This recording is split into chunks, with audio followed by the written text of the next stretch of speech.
Финансирование госпрограммы развития транспортной системы Коми к концу года выросло в разы благодаря дополнительному финансированию, выделенному по поручению главы Коми. Удалось снять самые острые вопросы по состоянию школьных маршрутов, обустроить новые вертолетные площадки, наладить работу региональной авиакомпании и самого крупного автоперевозчика. Расходы на 2023 год по этим направлениям пока ниже. Как отметили руководители ведомств на защите госпрограммы, в парламенте Коми суммы будут меняться с учетом дополнительных доходов региона и федеральных вливаний. Детали в материале Ольги Коняевой.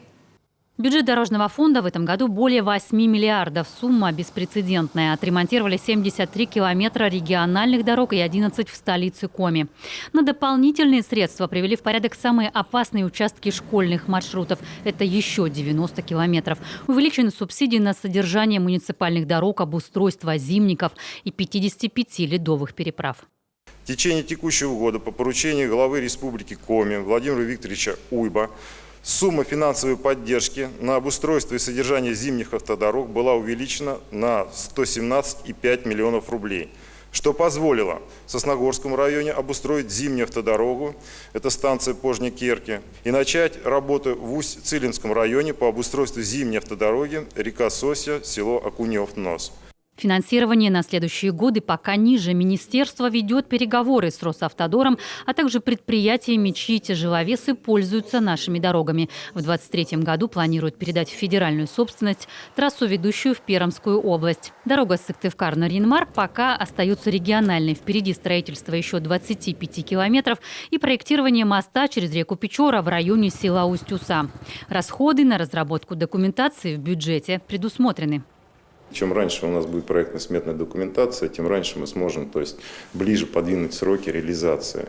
И на уровне федерации достигнуть такое соглашение, понимание, и что при наличии именно ПСД, будет открыто финансирование и, соответственно, строительство данного объекта. Я считаю это значимым событием и перспективным для развития республики.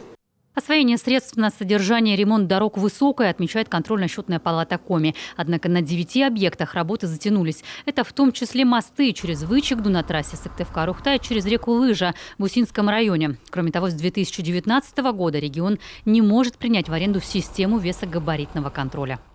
По состоянию на 5 октября 2022 года оборудование непригодно к применению и фиксирует только факт нарушения правил дорожного движения. В настоящее время, как сказал Андрей Михайлович, продолжается ведение претензионной исковой работы по обеспечению исполнения контракта и обязанностей по поддержанию работоспособности системы. Не менее глобальное направление госпрограммы – развитие авиа, авто и ЖД-транспорта. Республика погасила долги Коми Автотранса, накопленные еще во время коронавирусного локдауна. Предприятие готовят к передаче в собственность Сыктывкара. Региональная субсидия 1 800 000 помогла Коми Авиатрансу встать на крыло и вкладывать средства в развитие. Отремонтирован аэродром в Сыктывкаре. До конца года поступит новый вертолет. В рамках тех средств, которые у нас мы перераспределили, которые были заложены на покупку самолета Ан-24, в связи с тем, что спрос на них сейчас большой, так как и иностранные самолеты мы не можем приобретать, и стоимость выросла разительно. Соответственно, мы приняли решение эти деньги перераспределить на восстановление летной годности еще 6 вертолетов в следующем году. Воркутинский аэропорт еще не получил статус федерального. Минфин пока не согласовал.